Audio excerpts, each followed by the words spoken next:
Hello बच्चों, let's take a given question. The question says a small ball of mass m and density rho is dropped in a viscous liquid of density rho naught. After some time the ball falls with constant velocity. The viscous force on the ball is option A given है mg1 minus rho into rho naught, option B given है mg1 minus rho naught by rho, option C given है mg1 plus rho by rho naught, option D given है mg rho naught by rho minus 1. So for this question जो key concept यहाँ पे we need to understand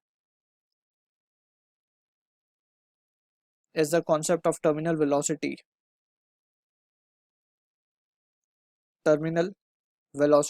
so actually में ये होता है कि हम इसको अब थोड़ा समझने की कोशिश करते हैं with the help of an example जो हमें क्वेश्चन में भी गिवन है. इस तरीके से लेट्स से हमारे पास एक कंटेनर है जिसमें हमने एक स्मॉल बॉल को रिलीज किया है, ठीक है, and it is been given, इसकी डेंसिटी रो गिवन है हमें, ठीक है, और इसका मास एम गिवन है. ठीक, इसको हमने जैसे ही रिलीज किया in a viscous liquid of density rho naught. So let's suppose हम मान लेते हैं ये हमारा विस्कस लिक्विड है, इसकी डेंसिटी हमें गिवन है रो नॉट. ठीक, अब जो होगा बेसिकली वो हमें यहाँ पे ध्यान से देखना है. तो सबसे पहले जब हम इसको रिलीज करेंगे तो इसके पास काफ़ी एक्सेलरेशन होगा and every point of time इसका एक्सेलरेशन क्या होता जाएगा, कम होता जाएगा, and finally at some point it will attain, let suppose यहाँ पे आने के बाद it will attain a constant velocity, या फिर हम बोल सकते हैं कि एक्सेलरेशन विल बिकम जीरो, क्योंकि एक्सेलरेशन कंटिन्यूसली जीरो हो रहा है, इस पॉइंट कम हो रहा है एंड इस पॉइंट पर आकर के जहाँ पे हमने ब्लू डॉट सर्कल बनाया वहाँ पे एक्सेलरेशन जीरो हो रहा है, तो यहाँ पे वेलोसिटी कांस्टेंट हो जाएगी. अब जो वेलोसिटी ये अटेन करेगा इसे हम बोलते हैं terminal velocity, that is VT लिख रहे हैं हम यहाँ पे, this is the terminal velocity, right. अब यहाँ पे हमें एक चीज और देखनी है कि सबसे पहले इसके ऊपर लगने वाले फोर्सेस क्या क्या होंगे. तो सबसे पहले तो हम देख सकते हैं mg, इसका वेट नीचे की तरफ होगा mg, राइट. ऊपर की तरफ एक अपथ्रस्ट लग रहा होगा and also it will B experiencing a viscous force in the upward direction, जिसको हम बोल देते हैं लेट्स से एफ. यही विस्कस फोर्स हमसे क्वेश्चन में पूछा गया है.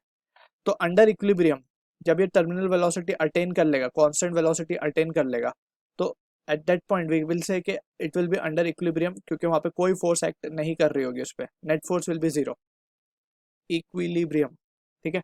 सो वी कैन राइट जो u प्लस एफ वी होगा वो बैलेंस कर रहा होगा mg को, राइट. तो यहाँ से हम एफ वी क्या लिख सकते हैं, mg माइनस ऑफ u. अब अपथ्रस्ट होता क्या बेसिकली, upthrust is nothing but it is rho vg, where rho is nothing but the density of the object, that is density of the liquid, v is the volume of the object immersed and g is acceleration due to gravity, right.